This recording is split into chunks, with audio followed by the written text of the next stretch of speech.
তাআলা যদি দয়া করে আমাদেরকে মাফ না করে, আমাদের বাঁচার কোনো উপায় নাই। আপনি কি ভেবেছেন আপনার নামাজ দিয়ে আপনি জান্নাতে যাবেন?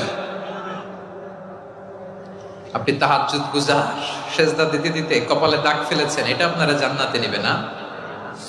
আপনি এলাকার সবচেয়ে বড় হাতেম তাই দানশীল, এই দানের ভরসায় বসে আছেন, কশিন কালো না। আমাদের নামাজ, আমাদের রোজা, আমাদের ইবাদত, এগুলোকে মিজানের পাল্লায় উঠালে কোনো ওজনই হবে না। তবে আমাদের একটা কৌশল জানা আছে, আমরা আল্লাহর রহমতের ভিখারি। আমরা সেদিন আগেই গুনার স্বীকৃতি দিয়ে দেব।